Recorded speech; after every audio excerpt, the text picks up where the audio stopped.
الحمد للہ رب العالمین، الصلاۃ والسلام علی سید الانبیاء والمرسلین۔ ناظرین کرام، السلام علیکم ورحمۃ اللہ وبرکاتہ۔ میں ہوں آپ کا میزبان محمد طاہر۔ آج سید الاسخیاء راکب دوش مصطفیٰ حضرت امام حسن مجتبیٰ رضی اللہ تعالیٰ عنہ کا یوم ولادت ہے۔ اسی مناسبت سے ہم نے آپ کی شان و عظمت کے گیت گانے کے لیے یہ خوبصورت بزم سجا لی ہے۔ ناظرین کرام، اس سے قبل کہ میں معزز علماء کرام کی طرف بڑھوں، میں کچھ باتیں آپ سے کرنا چاہتا ہوں کہ ناظرین، جب دنیا ظلمت میں ڈوبی ہو اور انسانیت ہدایت کو ترستی ہو تو رب العالمین کچھ ایسی ہستیوں کو پیدا فرماتا ہے کہ جن کے وجود سے زمانہ منور اور قلوب مسخر ہو جاتے ہیں۔ ایسی ایک عظیم ہستی امام حسن مجتبیٰ رضی اللہ تعالیٰ عنہ ہے۔ آپ کی ولادت ہجرت کے تیسرے سال 15 رمضان المبارک کو مدینہ طیبہ میں ہوئی۔ سبحان اللہ۔ بابا جان علی المرتضیٰ رضی اللہ عنہ ہیں تو والدہ عابدہ زاہدہ سیدہ فاطمہ الزہرا رضی اللہ تعالیٰ عنہ ہے۔ یوں آپ کے نانا جان رحمت عالم یان صلی اللہ علیہ وآلہ وسلم ہوئے، اور انہی کی زبان حق سے آپ جنتی نوجوانوں کے سردار قرار دیے گئے۔ سبحان اللہ۔ آپ کا نام حسن، کنیت ابو محمد اور لقب سبط رسول اللہ اور ریحانۃ الرسول ہے۔ آپ کی عظمت بالا ہے۔ آپ کے پیدا ہوتے ہی آپ کے نانا جان دو عالم کے محبوب سلطان صلی اللہ علیہ وآلہ وسلم نے اذان دی اور اپنے لعاب دہن سے گھٹی عنایت فرمائی اور عقیقے میں 2 دمبے قربان فرمائے۔ سبحان اللہ۔ یقیناً میں امید کرتا ہوں ناظرین ہمارے اس مبارک ذکر سن کر سبحان اللہ کی صدائیں بھی بلند کر رہے ہوں گے، کیونکہ ذکر ان کا ہو رہا ہے کہ جن کے ذکر سے بھی میرا آقا خوش ہوتے ہیں۔ رحمت عالم صلی اللہ علیہ وآلہ وسلم آپ سے بے پناہ محبت فرماتے تھے۔ کبھی آغوش محبت میں لیتے تو کبھی مبارک کندھوں پر سوار کرتے۔ اسی سبب سے آپ کو راکب دوش مصطفیٰ بھی کہا جاتا ہے، یعنی مصطفیٰ صلی اللہ علیہ وآلہ وسلم کے کندھوں پر سواری کرنے والے۔ اللہ اکبر۔ نانا جان کی شفقتیں، محبتیں اور تربیت کے انمول ہیرے سمیٹتے ہوئے بچپن گزارا۔ تربیت سے وہ فیض پایا کہ چہرہ رسول کی شباہت کا عکس جمیل اور کردار اخلاق مصطفیٰ صلی اللہ علیہ وسلم کا آئینہ دار، اور گفتار میں کلام نبوی صلی اللہ علیہ وآلہ وسلم کی جھلک اور حلم و سخاوت میں نبوی فیضان کا اثر نمایاں تھا۔ سبحان اللہ۔ دین اسلام کے بنیادی اصولوں پر عمل اور اصلاح و فلاح امت کے لیے امن و صلاح کا راستہ اختیار کرنا آپ کی نمایاں خصوصیات میں شامل ہے۔ آپ کی شہادت زہر دیے جانے کے سبب ہوئی، اور تاریخ کی معتبر کتابیں ہمیں بتاتی ہیں کہ جس نے آپ کو زہر دیا آپ نے اس کی پردہ پوشی فرمائی اور نام ظاہر نہ کیا۔ یہ عمل اس بات کی طرف نشاندہی کرتا ہے کہ زندگی میں تکلیف دینے والے دشمن کو معاف کرنا تو کمال ہے ہی، لیکن جان لینے والے دشمن کی عیب پوشی کرنا یہ کمال کا اعلیٰ درجہ ہے۔ گویا آپ کی سیرت اس دنیا میں رہنے کا سلیقہ تو سکھاتی ہی ہے، مگر ساتھ ہی اس دنیا سے جانے کا انداز بھی بتاتی ہے۔ بہرحال آپ کی شہادت 28 صفر سن 50 ہجری کو ہوئی، اور آپ جنت البقیع میں آرام فرما ہیں۔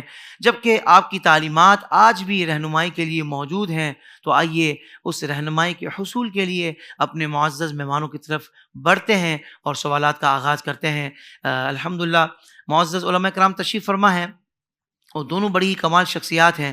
تو میں چاہتا ہوں قبلہ علامہ سمر عباس قادری صاحب، حضور آپ کے نام مبارک کے متعلق بتائیے گا کہ آپ کا نام حسن رکھا گیا، اور یہ نام بطور خاص نبی پاک صلی اللہ علیہ وسلم نے از خود آپ کو عنایت فرمایا، نیز آپ کو شبر بھی کہا جاتا ہے، اس کی کیا وجہ ہے؟ بسم اللہ الرحمن الرحیم۔ حضرت حافظ صاحب، جیسا کہ آپ نے اپنے انٹرو میں کہا کہ یقیناً یہ بڑا خوبصورت عنوان ہے جس کے ساتھ بندے کے جہاں ذہن کا وضو ہوتا ہے وہاں دل کا بھی وضو ہو جاتا ہے۔ واہ واہ واہ۔ اور کاش کہ ان ہستیوں کی محبت اس انداز کی ہو کہ ہماری زبانوں کا بھی وضو ہو جائے، اور ہم ان کے کردار پر یوں عمل کریں کہ ہمارے کردار کا بھی وضو ہو جائے۔ کیا کہنے، واہ، یہ بہت ضروری ہے۔ کردار، واہ۔ حضرت امام حسن مجتبیٰ رضی اللہ تعالیٰ عنہ آپ چونکہ راکب دوش مصطفیٰ کے ایک خوبصورت عنوان سے بھی جانے جاتے ہیں، اور اسی واسطے آپ کو راکب دوش مصطفیٰ کہا جاتا ہے، لیکن ساتھ میں آپ نور نظر علی المرتضیٰ بھی ہیں، واہ واہ واہ، اور آپ لخت جگر سیدہ زہرا بھی ہیں۔ سبحان اللہ. اور آپ برادر اکبر حضرت سید الشہداء بھی ہیں, اور آپ کا نام امام حسن مجتبی رضی اللہ تعالیٰ عنہ. واہ واہ واہ واہ. یہ حضرت حیدر و بطول رضی اللہ تعالیٰ عنہما آپ کے بڑے بیٹے ہیں. ساڈی پنجابی چ کہندے نے پلیٹھی والا پتر. اس کا آسان مطلب یہ ہوتا ہے کہ جو بڑا بیٹا ہوتا ہے وہ اپنے باپ کی پگڑی کا وارث ہوتا ہے.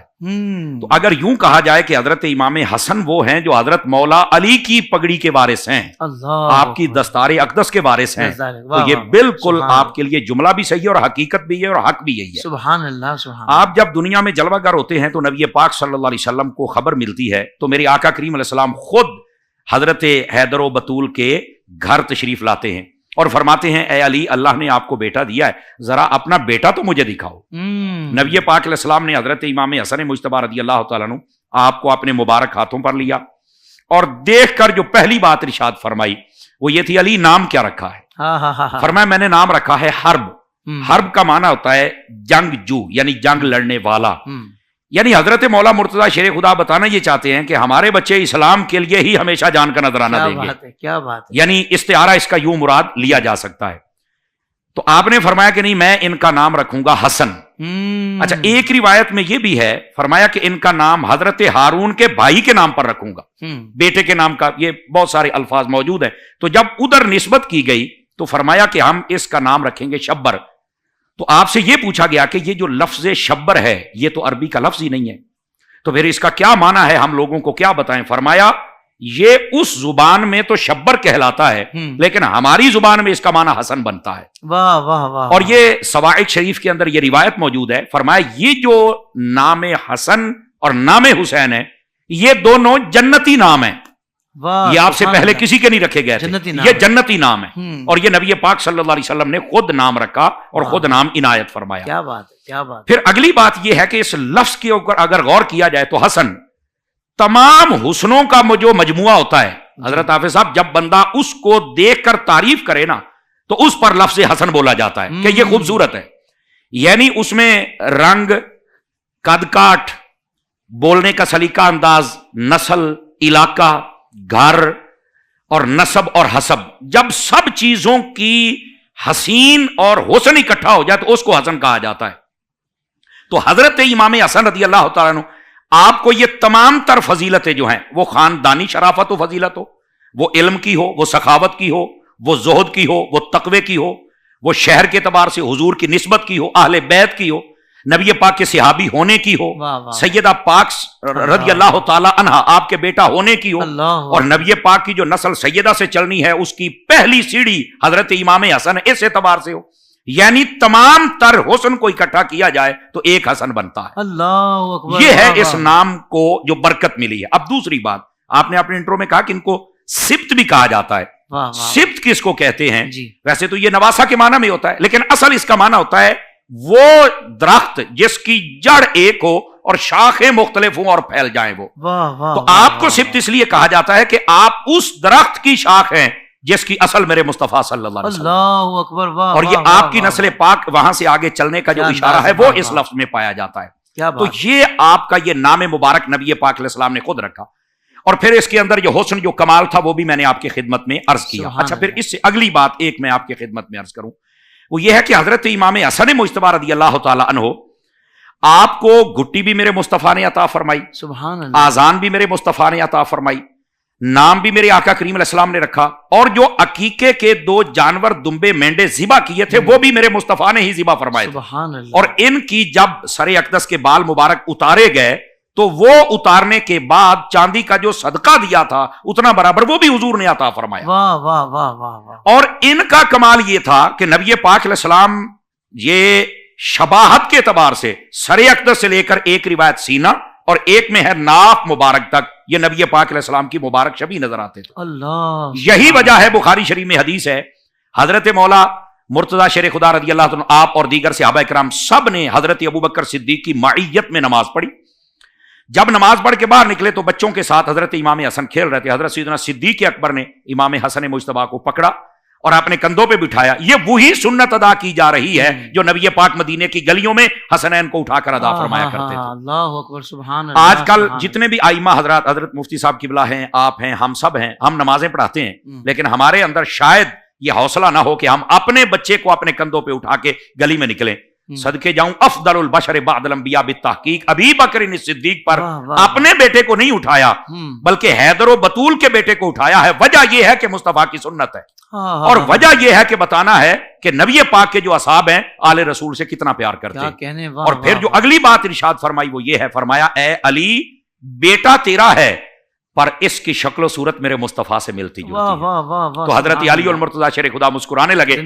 تو یہ آپ کی جو اللہ رب العزت نے آپ کو حسن یعنی حسن عطا کیا ہے، اس میں ایک حسن یہ بھی ہے کہ آپ کا ظاہری حسن بھی مصطفیٰ جان رحمت صلی اللہ علیہ وسلم. تو یہ نام پر تو جدھر جائیں گے تو ایک باب کھلتا چلا جائے گا. اللہ تعالیٰ امام حسن کا صدقہ ہماری دنیا اور آخرت بہتر. واہ واہ واہ، آمین اللہم آمین. ابتدا میں ہی قبلہ علامہ سمر عباس صاحب نے ایک خوبصورت ماحول بنا دیا. ذکر ہی ایسا ہے کہ صرف باہری ماحول یعنی باہر کا ماحول ہی صرف معطر نہیں ہوتا بلکہ اندر بھی مہک جاتا ہے. سبحان اللہ سبحان اللہ.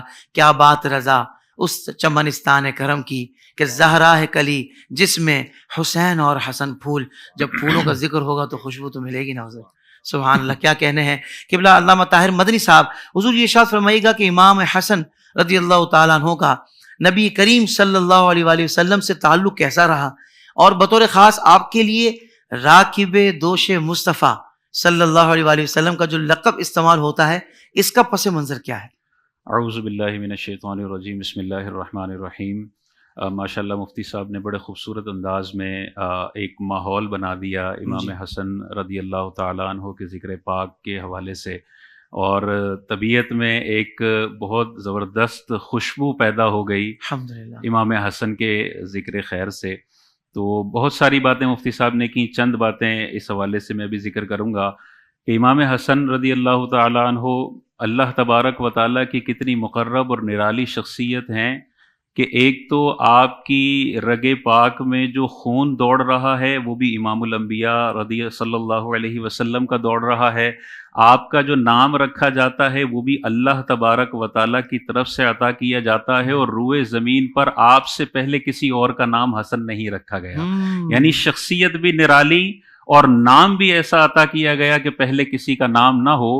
اور پھر مزید آگے ہم دیکھیں تو امام حسن رضی اللہ تعالیٰ عنہ کی زندگی کی جو سب سے پہلی غذا بنتی ہے وہ تاجدار کائنات کا لعاب پاک بنتا ہے. ایک روایت میں آتا ہے آقا کریم علیہ الصلوۃ والسلام نے اپنی زبان مبارک امام حسن کے منہ میں رکھ دی جسے وہ چوس رہے تھے. اندازہ کریں خون پاک بھی امام الانبیاء کا، اور بطن پاک میں جو پہلی غذا جاتی ہے وہ تاجدار کائنات کا لعاب مبارک ہے. یہ کیسی عظیم شخصیت آگے پرورش پانے والی ہے جس کی ابتدا اتنے شاندار انداز میں ہوئی کہ لعاب پاک پہلی غذا بنا، اور کان مبارک کے اندر جب اللہ اکبر کی صدا بلند ہوئی تو وہ بھی تاجدار کائنات امام الانبیاء صلی اللہ علیہ وسلم کے مبارک لمحہ مبارک سے ہوئی. اگلا جو ہم دیکھیں امام حسن رضی اللہ تعالیٰ عنہ کے حوالے سے معجم کبیر میں یہ روایت ملتی ہے، آقا کریم علیہ الصلوۃ والسلام نے یہ والا اعزاز صرف 2-3 صحابہ کو ہی عطا فرمایا ہے. کیا اعزاز ہے؟ معجم کبیر میں یہ روایت موجود ہے کہ حضور علیہ الصلوۃ والسلام کے لیے دنیا کی ساری مخلوق کہتی ہے یا رسول اللہ آپ پر ہمارے ماں باپ قربان، لیکن امام حسن رضی اللہ تعالیٰ عنہ وہ عظیم شخصیت ہیں کہ حضور علیہ السلام ان کے لیے ارشاد فرماتے تھے فدا کا ابی و امی، اے حسن تجھ پر میرے ماں باپ قربان. یہ اتنی عظمتوں والا تاج تاجدار کائنات نے امام حسن رضی اللہ تعالیٰ عنہ کے سر پر سجایا. اور اسی حوالے سے ہمیں بخاری شریف کے اندر ایک روایت ملتی ہے، مولا علی رضی اللہ تعالیٰ عنہ ارشاد فرماتے ہیں کہ احد کے موقع پر سعد بن ابی وقاص جب کافروں کو تیر مار رہے تھے تو تاجدار کائنات نے یہ والا تاج سعد بن ابی وقاص رضی اللہ تعالیٰ عنہ کے سر پر بھی سجایا. آپ نے ارشاد فرمایا ارمی یا سعد فدا کا ابی و امی، اے سعد تیر مار تجھ پر میرے ماں باپ قربان. یہ بخاری شریف میں حدیث پاک موجود ہے. کیسا تعلق تھا تاجدار کائنات کا امام حسن کے ساتھ کہ امام حسن حضرت سیدنا انس رضی اللہ تعالیٰ عنہ ارشاد فرماتے ہیں کہ امام حسن حضور علیہ الصلوۃ والسلام کے اتنے زیادہ مشابہ تھے کہ آپ سے زیادہ ہم شکل مصطفیٰ میں نے کوئی بھی نہیں دیکھا ہے. یعنی حضور علیہ الصلوۃ والسلام کی زیارت اگر صحابہ کو کرنی ہوتی اور تاجدار کائنات نہ ہوتے تو تاجدار کائنات کی زیارت کا شرف حاصل کرنے کے لیے صحابہ امام حسن کی زیارت کر لیا کرتے تھے. یہ جو ہے وہ خوبصورتی امام حسن کو اللہ تبارک و تعالیٰ نے عطا فرمائی. اسی طرح تعلق دیکھیں، بخاری مسلم کی روایتیں ہیں. حضرت ابو ہریرہ رضی اللہ تعالیٰ عنہ ارشاد فرماتے ہیں کہ میں ایک مرتبہ حضور علیہ الصلوۃ والسلام کے ساتھ بازار میں تھا. آقا کریم علیہ الصلوۃ والسلام بازار میں گئے، پھر واپس پلٹ آئے تو میں بھی پلٹ آیا. جب آقا کریم علیہ الصلوۃ والسلام پلٹے تو حضور علیہ السلام نے ارشاد فرمایا بچہ کہاں ہے؟ 3 دفعہ ارشاد فرمایا بچہ کہاں ہے، بچہ کہاں ہے. امام حسن آئے تو امام حسن نے دونوں ہاتھوں کو پھیلایا اس طرح سے کہ آپ گلے لگنا چاہ رہے ہیں تاجدار کائنات کے، اور تاجدار کائنات نے بھی دونوں ہاتھوں کو پھیلایا اور پھر امام حسن کو اپنی آغوش میں لے لیا، گلے لگا لیا. اور پھر آقا کریم علیہ الصلوۃ والسلام نے یہ زبردست جملے ارشاد فرمایا. حضور علیہ السلام نے ارشاد فرمایا اے اللہ میں اس حسن سے محبت کرتا ہوں، تو بھی اس حسن سے محبت فرما اور ان سے بھی محبت فرما جو میرے اس بیٹے حسن سے محبت کرتے ہیں. یعنی دنیا اور آخرت میں اللہ تبارک و تعالیٰ اور اس کے حبیب کی محبت کا سرٹیفکیٹ کسی کو چاہیے تو تاجدار کائنات ارشاد فرماتے ہیں کہ اللہ اس سے محبت کرتا ہے جو میرے بیٹے حسن سے محبت کرتا ہے. اب یہ موقع غنیمت جان کے حضرت ابو ہریرہ رضی اللہ تعالیٰ عنہ آگے حدیث میں کیا ارشاد فرماتے ہیں؟ حضور علیہ السلام نے ارشاد فرمایا یا اللہ جو حسن سے محبت کرتا ہے تو اس سے محبت فرما. حضرت ابو ہریرہ رضی اللہ تعالیٰ عنہ ارشاد فرماتے ہیں اس دن کے بعد سے میری نظر میں جو سب سے زیادہ محبوب شخصیت تھی وہ امام حسن رضی اللہ تعالیٰ عنہ کی ذات تھی. ایسا شاندار اعزاز حضور علیہ الصلوۃ والسلام نے اور اللہ تبارک و تعالیٰ نے حضرت امام حسن مجتبی رضی اللہ تعالیٰ عنہ کو عطا فرمایا. اسی طرح دیکھیں محبتوں سے بھرپور ایک روایت ایک زانوں پر ہیں حضرت اسامہ بن زید رضی اللہ تعالیٰ عنہ، غلام کے شہزادے ہیں. حضور علیہ الصلوۃ والسلام کے ایک زانوں پر ہیں اور امام حسن دوسرے زانوں پر ہیں. یہ کیسا منظر ہوگا کہ تاجدار کائنات اور امام الانبیاء ہیں، ایک طرف اپنے بیٹے کو بٹھاتے ہیں اور دوسری طرف ایک غلام کے بیٹے کو بٹھاتے ہیں. دنیا والوں کو بتا دیا کہ حضور علیہ الصلوۃ والسلام کی بارگاہ میں غلام اور آزاد کے مابین اس طرح سے فرق نہیں کیا جا سکتا کہ غلام دور ہو جائے اور اپنا بیٹا قریب ہو جائے. تاجدار کائنات نے ایسی شاندار مثال قائم فرمائی اور پھر آگے ان دونوں کو ملایا، اپنے قریب کیا اور پھر ارشاد فرمایا اے اللہ ان دونوں پر رحم کر کہ میں بھی ان پر رحم کرتا ہوں. اسی طرح اگر ہم دیکھیں امام حسن اور حسین کے حوالے سے یہ ترمذی شریف میں روایت موجود ہے کہ حضرت فاطمہ الزہرا سلام اللہ علیہا کے پاس حضور علیہ الصلوۃ والسلام آتے اور فرمایا کرتے تھے کہ میرے دونوں بیٹوں کو میرے پاس بلاؤ. جب آ جاتے تو آقا کریم علیہ الصلوۃ والسلام دونوں امام حسن اور امام حسین کو سونگا کرتے تھے. ان کو سونگ کے ان کی خوشبو کو اپنے اندر لیا کرتے تھے امام الانبیاء تاجدار کائنات صلی اللہ علیہ وسلم. اسی طرح آپ صلی اللہ علیہ وسلم کے کاندھوں پر سوار ہونے کی روایتیں ہمیں 2-3 روایتیں اس حوالے سے ملتی ہیں. ایک بخاری شریف کے اندر ہے، حضرت براء رضی اللہ تعالیٰ عنہ سے روایت ہے. آپ ارشاد فرماتے ہیں کہ میں نے حضور علیہ الصلوۃ والسلام کو دیکھا، آپ نے حضرت حسن بن علی رضی اللہ تعالیٰ عنہ کو اپنے کندھے پر بٹھا رکھا تھا اور فرما رہے تھے کہ اے اللہ میں اس سے محبت کرتا ہوں تو بھی اس سے محبت فرما. تو یہ ہے دوش مصطفیٰ حضور علیہ الصلوۃ والسلام کے کاندھوں پر سوار ہونے والا. اسی طرح دیکھیں حضرت ابن عباس رضی اللہ تعالیٰ عنہ سے روایت ہے کہ ایک مرتبہ نبی کریم علیہ الصلوۃ والسلام امام حسن کو اپنے اوپر سوار کرواتے ہوئے تشریف فرما ہو رہے تھے تو ایک صحابی نے دیکھا اور ارشاد فرمایا کہ کتنا اچھی سواری ہے. سواری کے حوالے سے ارشاد فرمایا کہ تاجدار کائنات کی سواری ملی ہوئی امام حسن کو، کتنی اچھی سواری ہے۔ تاجدار کائنات نے ارشاد فرمایا تو سوار بھی تو اتنا شاندار ہے، سوار بھی شاندار ہے اور سواری بھی شاندار ہے۔ اور یہ والا جو اعزاز ہے، بس آخری روایت ذکر کر کے پھر اپنی بات ختم کرتا ہوں، یہ والا اعزاز امام حسن اور امام حسین کو ملا ہے، باقی روئے زمین پر اور کسی صحابی کو یہ اعزاز نہیں ملا۔ حضرت انس بن مالک رضی اللہ تعالیٰ عنہ سے روایت ہے، تاجدار کائنات سجدے میں ہیں، پہلے اپنے حجرہ مبارکہ سے باہر آئے، امام حسن اور امام حسین ساتھ ہیں، نماز پڑھنے کے لیے دونوں کو زمین پر رکھتے ہیں اور نماز شروع فرماتے ہیں، سجدے میں جاتے ہیں، سجدہ طویل ہو جاتا ہے، صحابہ پریشان ہو جاتے ہیں کہ ہو سکتا ہے وحی کا نزول شروع ہو گیا ہو کہ حضور علیہ السلام سجدے سے سر نہیں اٹھا رہے ہیں۔ ایک صحابی سر اٹھا کر دیکھتے ہیں سجدے کے دوران ہی، تو سجدے کی حالت میں تاجدار کائنات کی کمر مبارک پر امام حسن موجود ہوتے ہیں اور سجدہ حضور علیہ السلام طویل فرما دیتے ہیں۔ جب امام حسن خود سے ہٹتے ہیں تو تاجدار کائنات سجدہ مکمل فرماتے ہیں، نماز مکمل فرماتے ہیں۔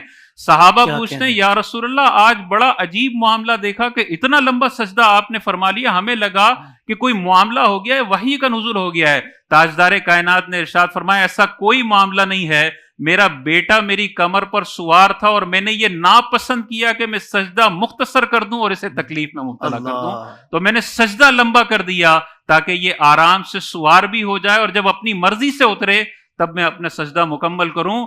یہ امام الانبیاء جو سارے جہانوں کے سردار ہیں، ایسا شاندار پروٹوکول دیتے ہیں امام حسن رضی اللہ تعالی عنہ کو، اتنی عظمتوں اور رفتوں والی شخصیت ہے اور ایسا شاندار تعلق ہے امام حسن کا حضور علیہ الصلوۃ والسلام۔ سبحان اللہ، اللہ آپ کو جزائے خیر دے۔ کیا خوبصورت آپ نے کمال گفتگو فرمائی ہے، دل خوش ہو گیا الحمدللہ۔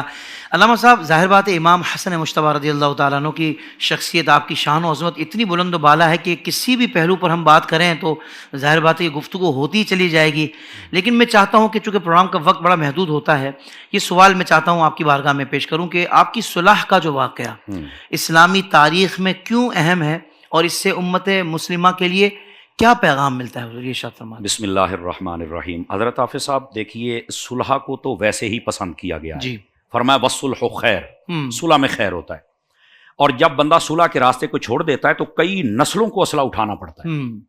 یہ جو لوگ تلخیاں اپنے اندر رکھتے ہیں، اس صلح سے ان کو سبق سیکھنا چاہیے۔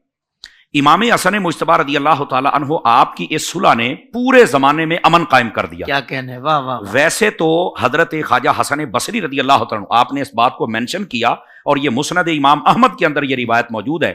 آپ فرماتے ہیں کہ اگرچہ 6 ماہ کا دور خلافت تھا امام حسن کا، لیکن یہ اتنا شفاف دور تھا، اس کے اندر ایک کسی بندے کا قتل بھی نہیں ہوا۔ اللہ، اور یہی میں اکثر کہا کرتا ہوں، بعض کہتے ہیں یار اتنا تھوڑا وقت ہے، تو میں نے کہا آپ کوانٹٹی نہ دیکھیں، آپ کوالٹی دیکھیں۔ تو جب آپ کوالٹی دیکھیں گے تو پھر آپ کو پتا چلے گا اصل مسئلہ کیا ہے۔ کیا بات۔ اور دوسری وجہ یہ ہے، اس سے زیادہ یہ وقت ہو نہیں سکتا تھا۔ وجہ یہ کہ آپ چکے ہیں خلیفہ راشد، 5ویں خلیفہ راشد آپ بنتے ہیں، ٹھیک ہے۔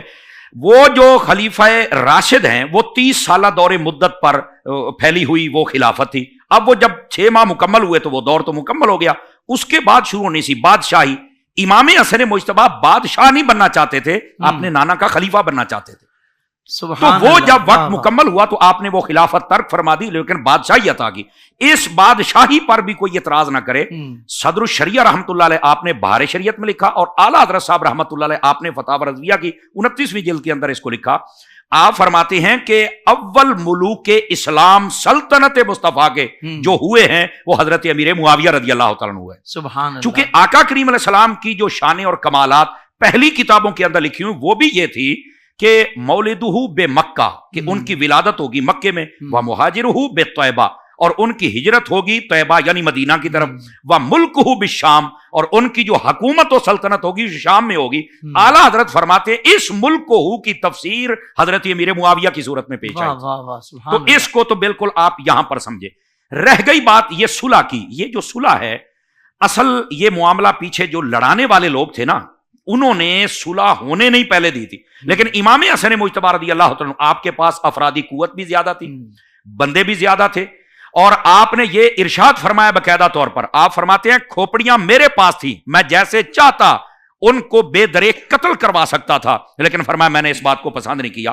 اور دوسری بات جو امام حسن مجتبیٰ نے فرمایا 70-80 ہزار بندہ اگر شہید ہو جاتا اور قیامت والے دن وہ خون عدول کپڑوں سے آتا اور آ کے اللہ کی بارگاہ میں صرف یہ کہتا کہ یہ دونوں مسلمان تھے صلح کر لیتے تو ہم کیا کہیں گے؟ تو اس لیے میں نے سارے معاملے کو پیچھے کر کے ہم نے پہلے صلح کی ہے۔ واہ واہ واہ، یہ اہمیت کا حامل اس لیے ہے، یہ جو امام حسن کی صلح والا واقعہ ہے، ایک تو یہ نبی پاک صلی اللہ علیہ وسلم کی بشارت تھی، اس کا ظہور ہونا تھا، اور وہ بشارت بھی بطور معجزہ ہے۔ اسی لیے میں لوگوں سے کہتا ہوں کہ آپ حضرت امیر معاویہ اور امام حسن کی صلح کو لے کر آپ اپنی زبانوں کو بند رکھا کریں، چونکہ اگر نہیں مانو گے تو تم تو نبی کے معجزے کے منکر ہو، کہ نبی پاک نے تو فرمایا تھا میرا بیٹا حسن سردار ہے اور اس کی وجہ سے دو مسلمان گروہوں کے درمیان صلح ہوگی، اگر تم نہیں مانتے تو تم سے بڑا منکر کون ہے؟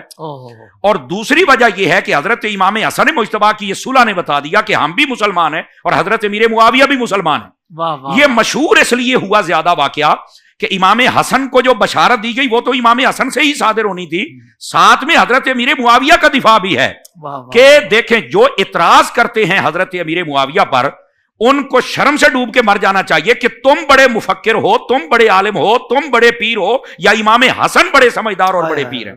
تو جن کو امام حسن نے قبول کیا ان کو تم قبول نہیں کرتے۔ اس لیے تو یہ واقعہ زیادہ مشہور ہوا ہے کہ آپ صرف اپنی محبت کو نہ دیکھیں کہ میری محبت ہے امام حسن سے، بھائی یہ غلط محبت ہے کہ آپ جیسے محبت کر رہے ہیں آپ اس کے فیصلے کو نہیں مان رہے، تو یہ غلط محبت ہے۔ یہ مشہور اس لیے ہوا کہ غلط لوگوں کا بھی نکھیڑا ہو گیا کہ امام حسن سے محبت کے باوجود ان کا فیصلہ نہیں مان رہے، اور زمانہ بھر میں ان پہ اوپر لعنتیں ہو رہی ہیں، اور صحیح بندے بھی واضح ہو گئے، وہ کہتے ہیں ہم تو علی کے بچوں کے پیچھے ہاتھ باندھ کے کھڑے ہیں، جن کی صلح امیر معاویہ سے ہو گئی ہماری بھی صلح ہو گئی، ان کی لڑائی یزید سے ہو گئی تو ہماری بھی لڑائی یزید سے ہو گئی۔ اس واسطے یہ واقعہ زیادہ مشہور ہوا کہ اس واقعے نے جہاں پر امام حسن کی سیادت اور سرداری کو واضح کیا، جہاں آپ کے حلم اور بردباری کو واضح کیا، وہیں حضرت امیر معاویہ کی مسلمانیت کو واضح کیا، اور وہیں پر جو 1 نمبر اور 2 نمبر تھے ان کو بھی واضح کر دیا کہ کون ہے جو ہمیں مانتے ہیں اور کون جو ہمارے فیصلے کو نہیں۔ اس لیے یہ فیصلہ بہت زیادہ مشہور ہو گیا۔ اور پھر چوتھی بات یہ ہے، میں اکثر کہا کرتا ہوں کہ یہ جو فیصلہ ہے نا یہ ہے جنت کے سرداروں کا۔ یہ حضرت حافظہ بڑی خاص بات ہے، میں مفتی صاحب کی توجہ بھی چاہتا ہوں، یہ فیصلہ ہے جنت کے سرداروں کا کہ ہم نے صلح کرنی ہے، تو جنت کے سرداروں کا فیصلہ ان کو میں تو نہیں نہ آتا، تو اسی واسطے تو یہ شور مچا رہے ہیں۔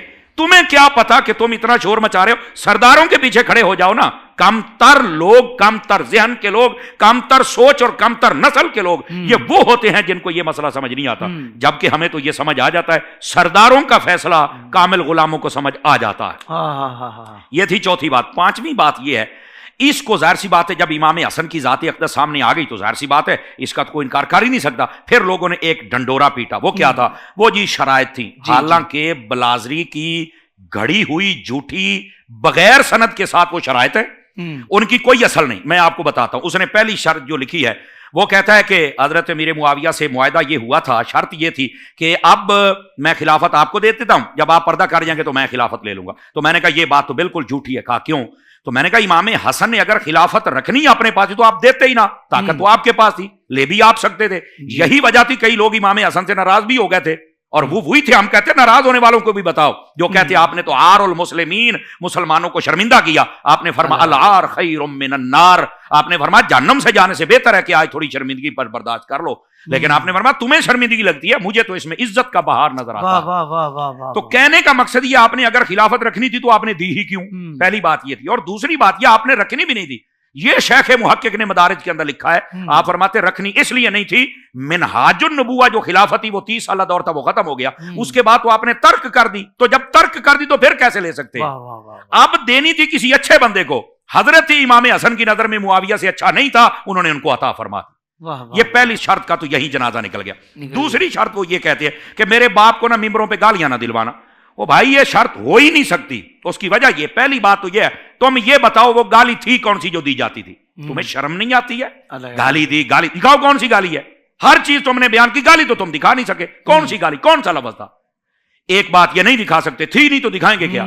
دوسری بات یہ تھی یہ تو غیرت مسلمین کا معاملہ بھی ہے، غیرت صحابہ کا معاملہ بھی ہے، غیرت اہل بیت کا معاملہ بھی ہے کہ ممبروں پہ حضرت علی اور مرتضیٰ کے خلاف بات کی جائے اور سارے چپ کر کے بیٹھے رہے۔ آج کوئی بندہ حضرت مولا مرتضیٰ کے خلاف بول کے دکھائے، میرے سامنے کم از کم بول کے دکھائے، میں تو نہیں جانے دوں گا اسے۔ دو ہی باتیں، موقع دیں گے کہ یہاں پر اب توبہ کر اور اپنی زبان درست کر. واہ واہ واہ. تو اگر 1400 سالوں کے بعد ہمارے اندر یہ غیرت ہے تو آپ بتائیے امام حسن اور حسین کے ہوتے ہوئے اور آل رسول کے ہوتے ہوئے, صحابہ کے ہوتے ہوئے, حضرت علی المرتضیٰ کے بارے میں ایسی باتیں ہو جن کے بارے میں صحابہ کہتے ہیں ہم حضور کے زمانہ جب گزرا تو اس کے بعد اگر مومن اور منافق کو پہچانتے تھے تو ذکر علی کے ساتھ پہچانا کرتے تھے. تو جن کا معیار مولا علی ہیں وہ سامنے بیٹھے اور گالیاں دی جا رہی ہیں اور پوچھنے والا کوئی نہیں. تو یہ بھی بات غلط ہے. تیسری شرط جو انہوں نے لکھی وہ یہ کہتے ہیں کہ حضرت معاویہ نے کوئی شرط پوری نہیں کی ہے. میں نے کہا یہ شرط نہیں ہے, یہ تمہارا الزام ہے. اس کی وجہ یہ اگر شرط پوری نہیں ہوئی تو امام حسن کے ساتھ حضرت امیر معاویہ کی جو صلح تھی حضرت حسنین کریمین کے ساتھ یہ 20 سال تک چلی ہے. تو اگر شرط ہی پوری نہیں ہوئی تو یہ 20 سال چپ کر کے کیوں بیٹھے رہے؟ جی جب تک یہ صحیح معاملہ چل رہا تھا 20 سال صحیح چلا, نہ امام حسن بولے نہ امام حسین بولے, معاملہ صحیح چل رہا تھا, ساری شرائط پہ عمل ہو رہا تھا. جب یزید آیا معاملہ بگڑنے لگا, امام حسن تو پہلے شہید ہو چکے تھے 10 سال پہلے, حضرت امام حسین اٹھ کے کھڑے ہو گئے, فرمان نہیں جب تک معاملہ ٹھیک تھا, اب یزید تو بگاڑ رہا تو میں تجھے بگاڑنے نہیں دوں گا. تو ان کا کردار بتاتا ہے کہ حضرت معاویہ کی جتنے دور حکومت ہے یہ بالکل ٹھیک چل رہا تھا. میں یہاں جلدی میں بتا دوں, وقت کے دامن میں گنجائش بات چھڑی ہے تو میں پوری کر دوں. اب یہ علامہ ابن حجر مکی رحمت اللہ تعالی علیہ آپ نے لکھا ہے کہ شرطیں یہ نہیں تھی جو ڈنڈورا پیٹا جاتا ہے, یہ گالیوں والی باتیں اور خلافت ہمیں دے دینا اور یہ کرنا تو پورا نہیں کیا تو یہ غلط بات ہے. اصل شرط یہ تھی پہلی کہ آپ کے دور خلافت میں کتاب و سنت اور خلفائے راشدین کے طریق پر عمل ہوگا, فرمایا ہوگا. وہ ہونے کی دلیل یہ ہے کہ 20 سال تک دونوں شہزادے چپ کر کے بیٹھے رہے. کیا بات, پہلی بات. اچھا, دوسری بات یہ ہے کہ کوفہ کا جو بیت المال ہے اور ایک جگہ کی خاص جگہ تھی وہاں کا جزیہ آتا تھا, فرمایا اس میں سے 5000 درہم ہمیں ملے گا. تو حضرت امیر معاویہ نے ایک مرتبہ بھی ایسا نہیں کیا کہ آپ نے یہ ان کی شرط پوری نہ کی ہو اور اہل البیت کی خدمت نہ کی ہو, بلکہ 5000 نہیں, حضرات علماء محققین کہتے ہیں لاکھ درہم اس کے علاوہ بھی بھیجا کرتے تھے اور فرماتے تھے جب کہیں اور مال غنیمت ہے تو پھر ہم آپ کو اور عطا کر دیں. یہ دوسری بات. تیسری یہ شرط بھی پوری کی. تیسری یہ تھی کہ عام معافی کا اعلان ہو, جب ہماری صلح ہو جائے تو بعد میں یہ قتل و غارت کا بازار گرم نہیں ہونا چاہیے, یہ بند ہونا چاہیے. حضرت امیر معاویہ نے کسی بندے سے کوئی سوال نہیں کیا, فرمایا جو امام حسن کا فیصلہ ہے میں اس کے سامنے سر خم تسلیم کرتا ہوں. سبحان اللہ, سبحان اللہ. یہ تو بالکل بات کے اندر تو معاملہ امن میں آ گیا تھا. اور پھر چوتھی شرط یہ تھی کہ آئندہ جو خلیفہ ہوگا اس کا تقرر شورا کے ساتھ ہوگا. ایک یہ شرط تھی. اب اس شرط کے بارے میں دو رائے ہیں. ایک یہ بات کہتے ہیں حضرت امیر معاویہ نے حضرت یہ باقی جو شورا تھی اس کو نہیں کہا, بعض کہتے ہیں یہ بات غلط ہے. اب یہ دو جب رائے آ جائے نا تو پھر ظاہر سی بات ہے معاملہ اللہ کے سپرد کرنا چاہیے. بعض کہتے ہیں نہیں جی وہ یزید کو تقرر کر دیا تھا. تو میں نے کہا وہ بھی جنہوں نے لکھا ہے اس کے آگے بڑی شرائط لکھی ہے کہ انہوں نے کہا تھا خبردار صحابہ اور اہل بیت اور بالخصوص امام حسن و حسین کے معاملے میں کبھی کوئی غلطی نہ کرنا. اور کرنے کی ایک وجہ یہ بھی تھی کہ قبیلے بعد میں کہیں لڑ نہ پڑے, چونکہ ابھی بیچ میں وہ باتیں تھیں کہ اب کون بنے گا. لیکن بعض علماء کہتے ہیں کہ یہ بات نہیں ہے. حضرت امیر معاویہ کو لقوہ ہو گیا, آپ بیمار ہوئے تو آپ دنیا سے رخصت ہو گئے, آپ نے یہ کہا ہی نہیں تھا. اب حقیقت کیا ہے یہ میرا اللہ بہتر جانتا. بالکل صحیح. حقیقی معاملہ ہم اللہ کے سپرد کرتے. آپ نے یہ شرائط بھی مکمل فرمائی اور حسنین کریمین نے ان کے ساتھ محبت والا وقت بھی گزارا. یہ صلح اس واسطے سب سے زیادہ مشہور ہوئی تھی. واہ واہ واہ, سبحان اللہ, سبحان اللہ. کمال گفتگو فرمائی ہے علامہ سمر عباس صاحب نے. میں سمجھتا ہوں کہ امت میں اتحاد کے لیے بھی یہ بات اس انداز سے یہاں اتنے واضح انداز سے بیان ہونا ضروری تھی, تاکہ جو انتشار پیدا کرنے کی کوششیں کچھ لوگ کر رہے ہیں ان کا بھی رد بلیغ آپ نے فرما دیا ہے. اور جو اہل محبت ہیں پہلے سے جو الحمدللہ اچھا اور سچا عقیدہ رکھتے ہیں تو ان کو بھی کسی قسم کی یعنی کہ گمراہی سے بچانے کے لیے بہت خوبصورت گفتگو آپ نے فرما دی, تاکہ کوئی غلط بات کرے گا تو ان کو پتا ہوگا کہ بھئی حق بات یہ ہے. اب یہ جو بات کر رہا ہے نا یہ غلط بات کر رہا ہے, اور بالکل جو غلط تاریخ دان تھے نا جنہوں نے اپنی شرائط گھڑی تھی یہ اس کو بیان کر رہا ہے جس کی کوئی حقیقت نہیں تھی. اللہ آپ کو جزائے خیر عطا فرمائے. علامہ طاہر مدنی صاحب قبلہ ارشاد فرمائے گا کہ امام حسن کے اخلاق و کردار اور عبادات کیسی تھیں, اور اس میں ہمارے لیے کیا درس موجود ہے. بسم اللہ الرحمن الرحیم. ماشاءاللہ صلح حسن کے حوالے سے مفتی صاحب نے بڑا تفصیلی ذکر فرمایا اور سارے اعتراضات کو شامل کر کے ان کے بڑے زبردست جوابات عطا فرمائے. جی. امام حسن رضی اللہ تعالیٰ عنہ کی عبادات کا اگر ہم ذکر خیر کریں تو روایات ملتی ہیں کہ امام حسن رضی اللہ تعالیٰ عنہ کا یہ معمول ہوا کرتا تھا کہ کثرت سے عبادات کیا کرتے تھے اور فجر میں آپ کا یہ شاندار معمول ہوا کرتا تھا کہ فجر کی نماز پڑھنے کے بعد طلوع آفتاب تک شرعی مسائل اور قرآن و حدیث میں غور و فکر کیا کرتے تھے. اللہ اکبر. یہ آپ کا معمول تھا. شرعی مسائل میں، قرآن میں، حدیث میں، اس کی شروحات کے اندر غور و فکر کرتے اور اپنے ارد گرد لوگوں کو یہ مسائل بتایا کرتے تھے. اسی طرح پھر جب یہ معاملہ ہو جاتا اور سورج بلند ہو جاتا تو چاشت کی نماز آپ ادا فرمایا کرتے تھے، روزانہ کی معمول تھا. اسی طرح اس کے بعد آپ کا یہ شاندار معمول تھا کہ امہات المومنین کے گھر جا کر سلام عرض کیا کرتے تھے. تو یہ بھی سنت پاک امام حسن رضی اللہ تعالیٰ عنہ کی ہے کہ روزانہ امہات المومنین کے گھر جا کر سلام عرض کرنا.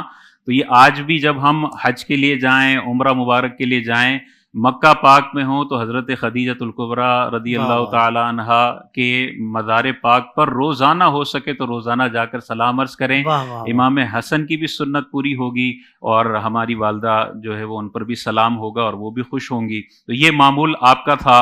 اور اسی طرح آپ کثرت سے عبادت کیا کرتے تھے.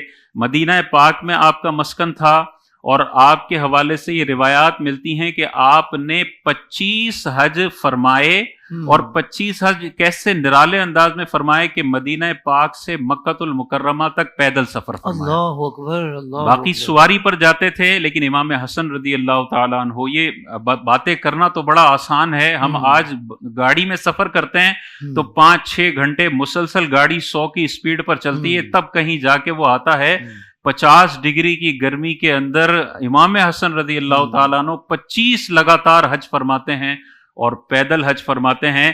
آج کل بہت سارے لوگ جب حج پہ جاتے ہیں تو اتنی آسائشوں کے بعد ذرا سی انہیں مینا میں گرمی محسوس ہو جائے، ذرا سا میدان عرفات میں مسئلے مسائل ہو جائیں تو وہ زبان پر شکوہ شکایت لانا شروع کر دیتے ہیں. نوجوان نسل اور دیگر لوگوں کو امام حسن کو اپنا رول ماڈل بنانا چاہیے تھا. اس دور میں کوئی ایئر کنڈیشن نہیں تھا، کوئی سہولیات نہیں تھیں اور مشقت بڑھا کر اپنے اوپر لگاتے تھے کہ جو سہولت مل رہی ہے اس کو بھی ختم کر کے مشقت بڑھا کے حج کرتے تھے کہ جس حج میں مشقت زیادہ ہو اللہ تبارک و تعالیٰ اس پہ انعامات بھی زیادہ عطا فرماتا ہے. جس میں آسانی، جس عبادت میں آسانی زیادہ ہو اس میں ثواب کا ترتب کم ہوتا ہے، جس میں مشکلات زیادہ ہوں اس میں ثواب میں اضافہ ہوتا ہے. تو انہیں رول ماڈل بنانا چاہیے. حضرت یہاں ذہن میں ایک اور بات میرے آ رہی ہے کہ ایک طرف وہ امام مسلم بن عقیل رضی اللہ تعالیٰ عنہ سے محبت کا دعویٰ کرنے والوں نے ان کو کتنا تکلیف پہنچائی، اور ایک طرف امام حسن پاک یہ پیدل حج فرما رہے ہیں، تو وہ ماحول کتنا زبردست ہوگا. وہاں پر محبت کا دعویٰ نہیں ہوگا، وہاں محبت کرنے والے اور ان کی حفاظت کرنے والے کیسے ہوں گے اس دور مبارک میں. تو یہاں سے بھی یہ پیغام مل رہا ہے کہ تم نے تو غلط باتیں پھیلائی ہوئی ہیں. یہاں تو سب امام حسن پاک کے ایسے چاہنے والے تھے کہ آپ 25 مرتبہ پیدل حج کرنے کے لیے تشریف لے جا رہے ہیں. کچھ بھی نہیں ہوا اور کچھ بھی نہیں ہوا. اخلاق کے حوالے سے بس 2-3 باتیں ذکر کر کے پھر اپنی بات کو ختم کرتا ہوں کہ اخلاق حضور علیہ الصلوۃ والسلام کا ہی فیضان ہے. حضور علیہ الصلوۃ والسلام کے اخلاق کھلا ہوا قرآن ہے، تو امام حسن کے اخلاق بھی بے مثل و بے مثال تھے. ازواج کے ساتھ بے مثل و بے مثال اور لوگوں کی مدد کا اس قدر جذبہ ہوا کرتا تھا. روایات میں آتا ہے کہ طواف فرما رہے ہوتے تھے، ابھی کچھ چکر ہوئے ہوتے اور کوئی ضرورت مند آ جاتا جس کو فوری مدد کی ضرورت ہوتی تو طواف کو تھوڑی دیر کے لیے مؤخر کر کے اس بندے کی مدد کے لیے چلے جایا کرتے تھے. اسی طرح اخلاق کے حوالے سے اگر ہم دیکھیں، جو زہر کا واقعہ آپ نے بھی بتایا کہ زہر دے دیا، آپ کو معلوم ہے کہ کس نے دیا؟ امام حسین نے پوچھا بتائیں کس نے دیا ہے؟ آپ نے ارشاد فرمایا جس پر مجھے شک ہے اگر میں نے نام بتا دیا اور وہ نہ ہوا تو میں کسی بے گناہ کا نام ذکر کرنے والا ہو جاؤں گا، اور اگر وہی ہے جس کا میں نے سوچا ہوا ہے اور میں نے نام بتا دیا تو یہ ایک دنیاوی انتقام ہوگا، اللہ تبارک و تعالیٰ سے زیادہ اچھا انتقام لینے والا ہے. یعنی اللہ تبارک و تعالیٰ پر چھوڑ دیا کہ دنیاوی انتقام میں نے نہیں لینا، اللہ تبارک و تعالیٰ اس کا فیصلہ فرمائے گا. یہ اخلاق ہمارے یہاں دنیا میں اگر ہم دیکھیں تو تھوڑی سی گاڑی کی ٹکر لگ جائے رمضانوں کے اندر خصوصاً تو معاف کرنے کے لیے تیار نہیں ہے، اور بعض اوقات گالم گلوچ تک بات آ جاتی ہے۔ امام حسن نے ہم سب کو سکھایا ہے کہ جو تمہاری جان لینے کے در پہ ہو اور تمہیں پتا ہو اس نے زہر دیا ہے، اس کی بھی پردہ پوشی کرنی ہے، دنیا والوں کو بھی اس کا نام نہیں بتانا کہ لوگ پھر اس کو تانا دیں گے یا اس کو نقصان پہنچائیں گے۔ اس قدر شاندار انداز ہے، اور تاجدار کائنات نے امام حسن اور امام حسین کو نوجوانوں کا سردار بتایا ہے، جنتی نوجوانوں کا سردار۔ تو آج کل کے دور میں جتنے بھی نوجوان ہیں، دنیا بھر کے جتنے بھی لوگ انہوں نے آئیڈیالائز کیے ہوئے ہیں، یہ سارے بیکار لوگ ہیں۔ ہر نوجوان کو امام حسن کو آئیڈیالائز کرنا ہے اور انہیں اپنا رول ماڈل بنانا ہے۔ جیسی ان کی شخصیت ہے، جیسی ان کا اخلاق ہے، جیسا ان کا روزانہ فجر کی نماز ادا کرنا ہے، اور اس کے بعد مسلسل عبادتوں اور شرعی مسائل میں غور و فکر کرنا ہے، وہی رول ماڈل اگر وہی شخصیت اور وہی سیرت انسان اپنانے کی کوشش کرے تو انشاءاللہ زبردست فیضان امام حسن کا نوجوان نسل کو عطا ہوگا۔ واہ واہ واہ، سبحان اللہ سبحان اللہ۔ قبلہ علامہ سمر عباس صاحب، میں چاہوں گا آخر میں سیدنا امام حسن مجتبی رضی اللہ تعالیٰ عنہ کی سخاوت و فیاضی سے متعلق کچھ اگر بات ارشاد فرما دیں۔ اللہ اکبر۔ یقیناً سخاوت اور فیاضی اس نے بھی اپنا حسن دیکھا تو اسی گھرانے سے دیکھا ہے۔ حضرت امام حسن آپ کو سید الاسخیاء بھی کہا جاتا ہے۔ تاریخ دمشق کے اندر ہے کہ آپ کے پاس ایک شخص آیا، اس نے آ کر نا اپنی تنگ دستی کا ذکر کیا، تو آپ نے اسے 1,00,000 درہم عطا فرمائے۔ ایک شخص، یہ بات ختم ہو گئی، آپ نے 1,00,000 درہم دے دیا اس کو۔ ایک شخص آیا اور اس نے آ کر نا آپ کے کان میں ایک بات کہی۔ احیاء العلوم کے اندر امام غزالی نے بھی اس بات کو لکھا ہے۔ وہ کہنے لگا حضرت میں بڑا پریشان ہوں اور ابھی حالات جو ہیں وہ میرے مطلب قبضے اور کنٹرول سے باہر ہو چکے ہیں، میں کیا کروں؟ آپ نے اسی وقت وہیں بیٹھے فرمایا کہ تھوڑی دیر ٹھہرو، میرے غلام کو آنے دو۔ غلام آیا، آپ نے فرمایا بتا کیا ہے گھر پہ؟ انہوں نے بتایا کہ ہمارے پاس 50,000 درہم ہیں۔ آپ نے فرمایا وہ درہم لا کے اسے دے دو۔ جب وہ اٹھانے لگا کچھ اور سامان بھی تھا، اسے وہ اٹھایا نہ گیا، فرمایا سارا تم نے لے کے جانا ہے۔ اب اس نے کہا پھر آپ مجھے اجازت دیتے ہیں کہ میں مزدوری پہ لے آؤں تاکہ میں یہ سامان لے آؤں؟ فرمایا وہ لے آؤ، لیکن مزے کی بات یہ ہے مزدوروں کی مزدوری بھی امام حسن نے عطا فرمائی۔ ایسا سخی کون ہوتا ہے؟ ایسا سخی کون ہوتا ہے جو اتنا مال دے، دولت دے، اسے یہ آپشن دے کہ مزدور لے اور مزدوروں کی مزدوری بھی میں تمہیں دیتا ہوں۔ مطلب یہ ہے کہ وہاں تو آنے والے کو غریب تو رہنے دیتے ہی نہیں، آپ اس طرح عطا کرتے۔ اچھا پھر صرف یہاں تک بات نہیں، ایک شخص آپ کے پاس آیا، اس نے آ کر یہ کہا کہ مجھے اللہ کے نام پر کچھ عطا کیا جائے، تو آپ نے فرمایا تھوڑی دیر کے لیے بیٹھ جاؤ، یہ آپ کی کرامت تھی۔ فرمایا کہ میرا وظیفہ آنے والا ہے ملک شام سے، حضرت امیر معاویہ جو بھیجا کرتے تھے اس کی جانب اشارہ کیا۔ تو لوگوں نے کہا بھی یہ کون ہے؟ ابھی تو کوئی خاص پیغام ہی نہیں کہ وہاں سے کوئی بندہ آ رہا یا نہیں آ رہا، لیکن آپ چونکہ صاحب کرامت تھے، ادھر سے دیکھا تو حضرت امیر معاویہ کا بھیجا ہوا قاصد آ گیا، اس نے آ کر آپ کی خدمت میں پیسے پیش کیے اور حضرت امیر معاویہ کا سلام پیش کرنے کے بعد کہا کہ وہ معذرت کر رہے ہیں کہ اس دفعہ اتنا ہی ہے، آئندہ ہمیں اور پیش کریں گے آپ کی خدمت میں، لیکن اس کو قبول فرما لیجئے۔ آپ مسکرائے، سلام کا جواب دیا، وہ جتنا نذرانہ تھا وہ لینے کے بعد آپ نے فرمایا ہم نے قبول کر لیا ہے۔ سامنے وہ فقیر جو بیٹھا تھا اسے دیکھ کے کہتے اب تو بھی اسے قبول کر لے۔ ضرورت اپنے آپ کو بھی تھی لیکن سارے کا سارا آپ نے انہیں عطا فرمایا۔ یہ حضرت امام حسن کی سخاوت کا۔ اچھا یہ سخاوت کا تو ایک ہے نا کہ دنیاوی مال دینا ہے، اللہ کی راہ میں کئی مرتبہ سارے کا سارا مال اور کئی مرتبہ آدھا مال، اور جب آدھا دیتے تھے تو اپنا ایک نالین دیتے تھے، ایک اپنے پاس رکھ لیتے تھے۔ اس انداز، یہ اس کا مطلب یہ نہیں کہ وہ اس کو پوری نہیں آئے گی تو اس کی ضرورت کی نہیں، بات یہ ہے کچھ باتیں ہوتی ہیں جو قیامت تک یاد رکھی جاتی ہیں، کچھ باتیں ہماری تربیت کے لیے ہوتی ہیں، یہ اس انداز کے ساتھ آپ کیا کرتے تھے۔ پھر آپ کی جو فیاضی کا انداز تھا، حضرت مولا مرتضیٰ شیر خدا تشریف فرما ہیں، آپ کے پاس ایک کیس آیا، کیس بڑا عجیب تھا۔ اب جو فیاض بندہ وہ نرا سخی نہیں ہوتا، وہ معاملات میں بھی سخی ہوتا ہے۔ آپ نے اپنے بیٹے کی جو تربیت فرمائی تھی اس کی ایک جھلک دکھانا چاہتے تھے۔ مسئلہ یہ پیش آیا کہ ایک شخص ہے، اس کو لوگوں نے کہا کہ یہ قاتل ہے، اس نے کہا جی میں قاتل ہوں، اس کے اوپر فیصلہ ہونا تھا۔ دوسرا بعد میں پکڑا گیا، اس نے آ کر کہا نہیں یہ قاتل نہیں، میں قاتل ہوں۔ اب وہ کہتا میں قاتل ہوں مجھے مار ڈالو، وہ کہتا میں قاتل ہوں مجھے مار ڈالو۔ مسئلہ آ گیا حضرت مولا مرتضیٰ کے پاس۔ انہوں نے کہا جی حضرت علی المرتضیٰ مسکرانے لگے، فرمایا حسن کدھر ہے؟ حضرت امام حسن کو طلب کیا، فرمایا حسن ان کی بات سن کے فیصلہ تم نے کرنا ہے۔ کیا بات کہا جی بابا جی ٹھیک ہے میں کرتا ہوں فیصلہ۔ کہا کیا مسئلہ ہے؟ اس نے کہا جی آپ نے بندہ قتل کیا۔ اس نے کہا بالکل یہ سارے کہہ رہے ہیں تو میں نے قتل کیا ہے، میں مانتا ہوں، اقرار کرتا ہوں۔ دوسرے اس نے کہا نہیں جی میں نے قتل کیا ہے۔ حضرت امام حسن نے کہا دیکھو جی تم دونوں مارو لیکن مجھے مسئلہ بتاؤ، صحیح بتا دو۔ فیصلہ ہونا ہی ہونا ہے, صحیح بتاؤ.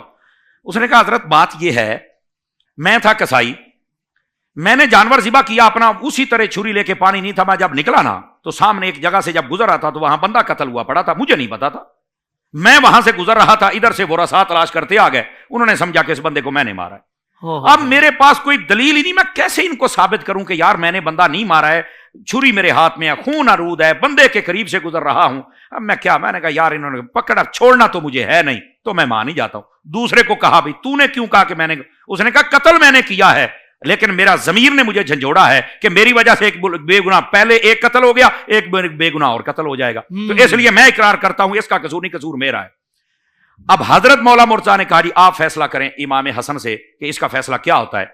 فرمایا اصولی طور پر فیصلہ تو یہ ہے کہ جو اصلی قاتل ہے اس کو قتل کیا جائے, قتل کے بدلے ناحق, قتل کے بدلے قتل ہی ہوتا ہے.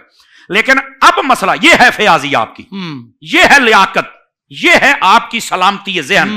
آپ نے فرمایا یہاں پر اس کو چھوڑا جائے گا, تو سارے لوگوں نے کہا کیوں چھوڑا جائے گا؟ فرمایا اس لیے چھوڑا جائے گا کہ اس نے اگر ایک بندے کو قتل کیا ہے تو ایک بندے کی جان بھی تو بچائی ہے نا, اس نے ضمیر تو اس کا جاگ گیا, اس لیے اس کو چھوڑ دیا جائے. تو حضرت مولا علی نے فرمایا حسن جو کہہ رہا ہے یہ فیصلہ ٹھیک ہے, اور اسی پر فیصلہ کر دیا. یہ ہے آپ کی فیاضی. اللہ اکبر, کیا کہنے ہیں قبلہ علامہ صاحب, اللہ پاک آپ دونوں علماء کرام کو بہترین جزا عطا فرمائے. اتنا مبارک ذکر آپ نے فرمایا ہے.